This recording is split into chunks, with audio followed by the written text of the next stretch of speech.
Good afternoon. My name is Jason Chavez. I'm the chair of the Committee of the Whole. I'm going to call to order our regular committee meeting for Tuesday, December 10th. Before we begin the meeting, I want to offer a friendly reminder to all members, staff, and the public that these meetings are broadcast live to enable greater public participation. These broadcasts include real-time captioning as a further method to increase the accessibility of our proceedings to the community. Therefore, all speakers need to be mindful of the rate of their speech so that our captioners can fully capture and transcribe all comments for the broadcast. We ask all speakers to moderate the speed and clarity of their comments. At this time, I'll ask the clerk to call the roll and verify the presence of a quorum. Councilmember Payne is absent. Wansley is absent. Rainville? Present. Vita? Present. Ellison? Here. Osman is absent. Cashman? Present. Jenkins is absent. Chugtai is absent. Koski? Absent. Palmisano? Present. Vice Chair Chowdhury? Present. And Chair Chavez. Present. There are 7 members present. Let the record reflect that we have a quorum. We have 4 items on today's agenda. The first 3 are on consent agenda. Item number 1 is dissolving the Minneapolis Animal Care and Control Advisory Board, the Violence Prevention Steering Committee, and the Futuro Latino Empowerment Commission. Item number 2 is nominating Arun to Minnehaha Creek Watershed District Board of Managers. Item number 3 is requesting an update on all unpaved alleys in the city and an evaluation for how alleys are included in the capital improvement program. Colleagues, are there any questions or comments? Vice Chair Chowdhury. Thank you, Councilmember Chavez. I'm bringing forward a resolution that's recommending Arun Hejmati back to the Minnehaha Creek Watershed District Board. He has been a great servant leader in that role, and I'm just really excited to put in this request on behalf of the Minneapolis City Council today. Thank you. Colleagues, are there any other questions? Councilmember Palmisano? Okay. Thank you, Mr. Chair. Actually, Council President Payne just showed up and he helped me on this legislative directive about the alleys, and I think maybe he should get to speak to it first if he wishes. I will say, Councilmember Payne expressed interest in doing such a thing, and we get a lot of requests for basically maintenance of existing alleys. People don't realize how small that budget is to do and maintain alleys across our city. People ask for things like improvements like speed humps, perhaps, in our alleys, and that's completely unfeasible. We do not even have every alley in our city paved yet. And Councilmember Payne was really instrumental in putting forth a legislative directive and allowed me to participate. So I'll let him say more. Thank you, Council President Payne. Thank you, Chair Chavez. Thank you, Councilmember Palmisano. This really grew out of some deep frustrations that some of my constituents have, particularly along an alley that's not paved. It's a pretty challenging alley because it's abutting a rail yard, so there's some probably complex property ownership things to be figured out there. But the bigger picture here is at a systems level. We have had a fixed amount of money allocated in our capital plan for many, many years on alley maintenance, and it's a very small number in total. And so the question here is, given the lifetime of this infrastructure and its current conditions, is that the adequate amount of money to be allocating? And then should we be really looking at how this fits into our broader capital planning as it relates to maintaining our infrastructure? And I think that the general approach the city's had is that alleys really only serve the immediate properties that are abutting that, versus streets serves many more people as they travel throughout the city. And so it's been deprioritized for that reason. But as we're looking at the overall quality of our alleys, particularly the fact that we still have some unpaved alleys, we just wanted to have our professional staff bring forward some recommendations on how we might reconsider our approach to alleys given the current conditions. And let the record reflect that Council President Payne is with us. Councilmember Cashman. Thank you, Chair Chavez. I was going to ask the authors how much is budgeted, but I did take a look at the RCA, so I'm able to see that it's about $250,000 currently, which as we know in public works, doesn't go a long way. So happy to learn more about this when the legislative directive comes back. Great. So, seeing no further questions or comments, I'll move approval of the consent agenda. All those in favor say aye. Aye. Those opposed say nay. The ayes have it, and those motions carry. The last item on our amendment contract that we intend to have passed today. So just overall, I run the training division, and for presenting the specific upgrade for the device that we currently carry, the upgrade, I'm going to have the sergeant of the police academy do the briefing. She's also a master instructor with TASER, so best to have a subject matter for that. And after she's done, sir, I will be available for questions as well as to provide any kind of connection or nexus to the settlement agreement and requirements. Thank you. Thank you. Welcome up. I am Sergeant Vanessa Anderson. As the commander said, I'm the Academy Sergeant, and then I'm also a Master TASER instructor. So just to give you guys a brief overview, kind of the differences between our current TASER and the TASER and the upgraded TASER, TASER 10, I just have a brief PowerPoint here. And so with this upgrade, there's new TASER 10 components. So we would receive the TASER 10 handle plus the battery. The TASER 10 also comes with a duty magazine and then cartridges. And so one of the biggest differences between our current TASER and the TASER 10 is that the TASER 7 contains, the cartridges contain 2 probes, whereas TASER 10 has single cartridges with single probes, which just allows the officers to have better accuracy when they're deploying their TASER, and so which that would lead to a more effective outcome.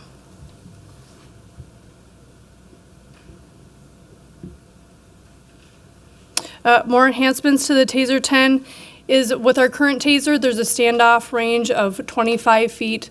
With the TASER 10, we would get up to 45 feet, which better allows officers to implement different de-escalation tactics. As I mentioned before, there's 10 individually targeted probes, which allows for the officer to create their own probe spread, which, like I said, leads to a more accurate deployment, which in turn leads to a more effective deployment. We also have the any probe technology that comes with TASER 10, which means all the probes kind of talk to each other, and they kind of determine what the best probe spread is, and that leads to kind of the energy being conducted to where it needs to go, which in turn increases the accuracy and effectiveness of the deployments. And then new to the TASER 10, all of the past models used to have a drive stun feature, not have a drive stun feature anymore, so that has been taken out of TASER 10.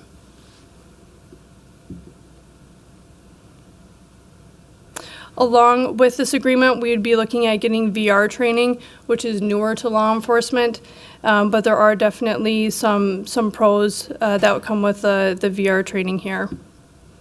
And so with this slide, we just pulled some stats from Axon, but with the virtual reality training, the retention rate is higher, and it also leads officers to be more confident to employ the training that they receive from TASER, and then use that out on calls and then serving the community as well. And then this is a brief overview.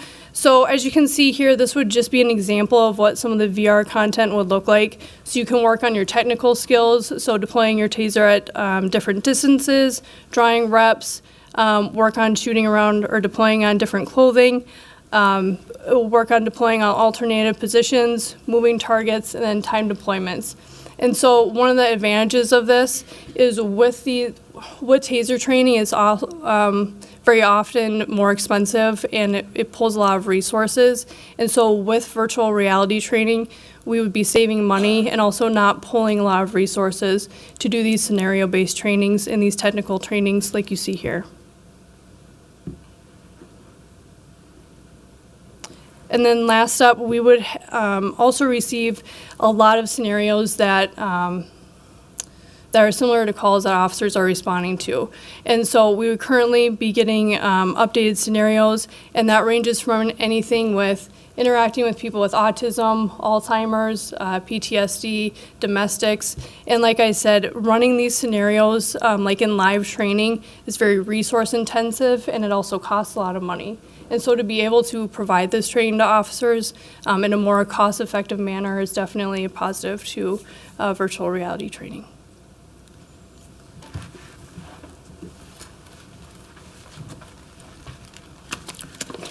Chair, Vice Chair, and President Payne, thank you. Just to kind of reiterate that the VR training portion does come with the contract amendment. It was a second item that we added to the TASER amendment for moving the TASER 10 specifically because we saw that the need for continuous micro learnings and smaller trainings where we increase the number of repetitions that officers get in a training, and it shows and it reflects in their ability to perform their job better. So in particular to the TASER 10, there are paragraphs from the settlement agreement that are very much connected to how we would utilize this device. I can go over them very briefly here. So paragraph 72 from the settlement agreement requires that officers not deliver more than 3 cycles when using a taser.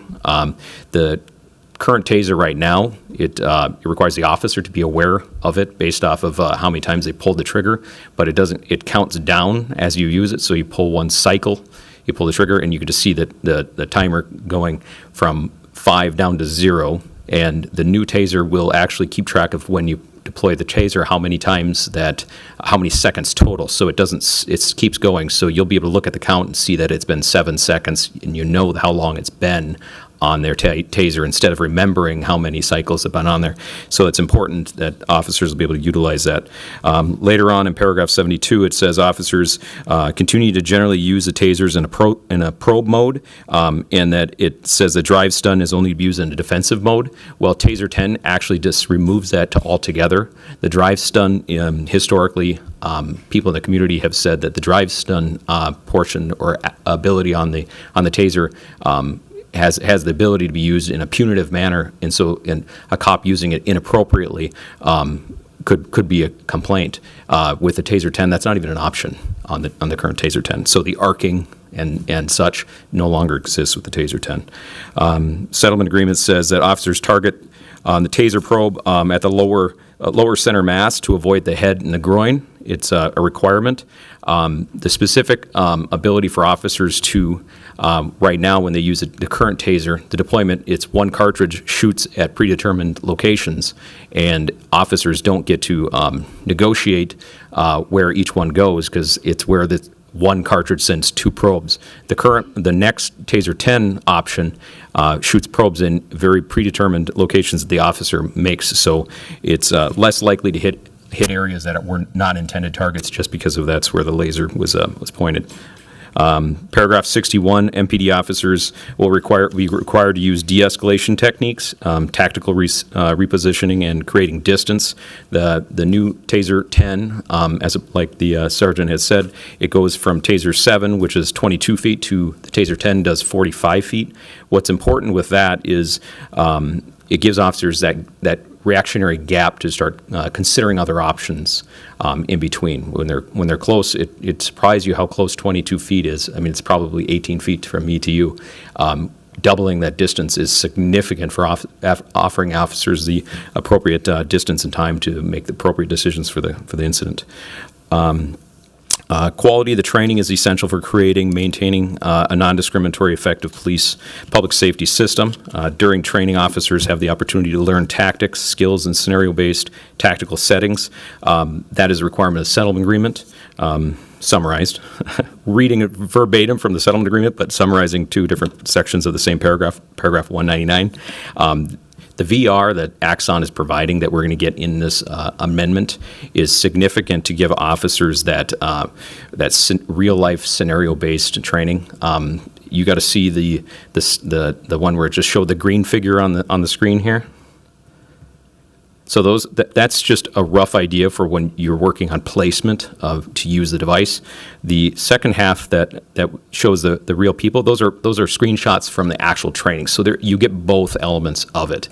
And when you're using, as it said, using it as a community engagement tool, that's twofold. One is we're able to use this device when we have community or the city council come to our building and look at the training. We can run you guys through here for an entire day at zero cost. And as addition is that we can use it as a community engagement tool to show them what we're doing and how our training is being done at a lower cost, and we can do it with limited resources. Finally, the paragraph 201, MPD training regarding the use of firearms, tasers, MPD authorized chemical irritants, impact weapons, and other option forces MPD currently authorizes or may be authorized to use. So going over force options, the VR portion of the TASER 10 does give us more than just using the TASER in our scenarios. You can actually, there's actually handguns that come with Axon's device, so that you can use them for use of force scenarios as well. So officers will get repetition in both in TASER use as well as de-escalation, and the scenarios also encourage officers to show empathy, and everything that the officer is seeing on the virtual reality is on a screen for the evaluator to see. So it's an incredible device, and I just appreciate your consideration. I'm open for any questions, or my sergeant as well. Thank you. I'd also like to acknowledge that we've been joined by Councilmember Wansley and Council Vice President Chuck. I'll first pass it on to Councilmember Rainville. Thank you. So, Commander or Sergeant, could you talk, on the slide you talked about the no drive stun, that's a new feature. Could you explain that in detail, please? Just in the past models have had a drive stun feature, so that means the electricity would arc across the front of the taser. With TASER 10, that is not an option. In the past, the electricity would arc across the top, and if you would actually apply that directly to someone, they would feel that electricity. With TASER 10, it no longer arcs across the front of the taser. So using your taser in that type of manner is not an option. And in the past, it could have been used inappropriately, and that's also why Axon has removed that option. Thank you. And my next question is, how do you envision then using this device for community engagement? Could you give some details on that? Yes, Councilman Rainville. In specific for the community outreach and using it for that feature is it's consistently a challenge for how do we engage the community and educate them on what we're learning, how we're doing it, why we're doing it. The biggest thing is that they see what we're doing on the streets, but they don't necessarily know why. So I believe that this tool can be used. The uniqueness about this tool is oftentimes, I would say, as running the training division, I wouldn't want to open up. If we had one device, I wouldn't want to open up to all these community groups that want to see what our device does. But what we can do with this particular device is, instead of getting one device, Axon has it and says, how many operators do you have? Currently under the contract, it's 600. So it's one device for every 25 people that are on the contract. So right now we'll get 25 of these devices to use, so 25 VR units, and the VR units will be, we'll have a certain number of them that are set up for the using with our academy, as well as people that are coming back for in-service and retraining. But we can also, with properly trained people, we can allow them to run or use it in a community fashion, so people in the community can get a run through with on it. So possibly in an MSTAT meeting or something like that, we would offer that before and afterwards. Great. And then one more question, if I may, or an ask. It's an ask. You had said that you would email the council members as these trainings go forth, these more advanced trainings. Would it be possible that we would have opportunity as well to understand what this the VR component is, and kind of give it a preview for our own community, so we know how to get our community engaged in this? Yes, sir. We currently have one unit right now that we have that we could even facilitate that right now for the council members. Otherwise, obviously, once we take possession of the other 25, we would be in a better position to be able to do that. But as soon as we have them in hand, I will send an email out letting you know available dates that we can schedule it. Thank you. Yeah, no problem. I'd also like to acknowledge that we've been joined by Councilmember Koski, and now I'll pass it to President Payne. Thank you, Chair Chavez. Dante Wright was killed by Kim Potter, and part of the narrative there was around how she said she intended to grab her taser and instead grabbed her service weapon. I'm wondering, have we already incorporated lessons from that incident in our current training? And then also, how might this VR help either support that training, bolster that training, just prevent that type of incident from happening? Yes, Council President. So specifically regarding what has MPD done about that was we've always had a policy stating that your taser would be on the opposite hand, opposite side of your tool belt in order to avoid situations like that. I think that one of the largest complaints that I'd heard from officers in regard to that, as well as just nationally, was there's not enough training specific to repetitions on how are you engaging your less than lethal devices, because the intent was apparently to use the taser, and so more repetitions in practice and being able to use that taser, I believe would have likely avoided that. And MPD, that's something we train. Thank you. Councilmember Cashman. Thank you, Chair Chavez. I just wanted to ask about the fiscal note here. It does say, this is authorizing an increase in the amount of 1.2 million for a total amount not to exceed 16.7 million. And then the fiscal note is pretty sparse and just kind of says it comes out of the MPD general fund. So can you share a little bit more about what's like the total amount being spent on this and what the increase specifically is for? Okay, so I'll speak in a little bit general because I don't have the number right in front of me, but you'll be able to follow along based on that close. So currently we right now are paying for our current device, Taser 7. That doesn't end. That is already, this is for an amendment, so the additional cost. The additional cost is $234,000 per year, totaling over the 5-year contract would be the 1.172 or something like that. That would be overall. So the breakdown of the devices, and this is where I'm really going to be getting close, but not 100%, and that's going to be that $59 or $61 for the device is what we pay currently. The upgrade to the device to the next device was approximately brought us up to about $80 per device, and then the addition to the VR, the virtual reality. That portion put us up to just around $91 or $92 per device. Okay, thank you. And then you said it's like 25 VR units, but then there's Yes, also ma'am. the tasers themselves. Yes, and ma'am. how many are those? Right now, we contract 600 from them. Okay. Thanks. Yes, ma'am. Councilmember Wansley.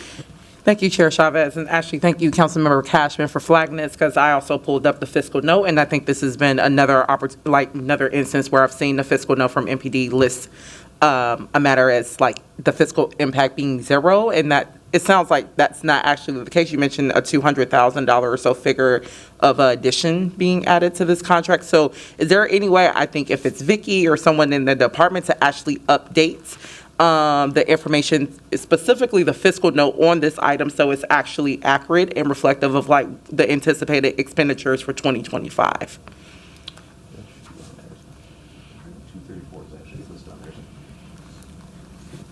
So I can bring it up possibly here on my computer here. The total number that's on there is correct, the 1,172,000 or something, and that is to over the course of the 5-year mark. So the $234,000 is times 5 is what comes up with that number. Okay, so the way in which, and I'm just pulling again from the Yes, ma'am. fiscal note, because you have the table, it has the budget impact, has the year breakdown. Usually departments will put, let's say if it's the total amount of whatever it breaks down, 200, 200, 200, why not just do that? Or I'm assuming, did the staff, I don't know who you were speaking to, did the staff just assume they could circumvent listing that just by listing the 1.17 million under the assumptions part of the fiscal note.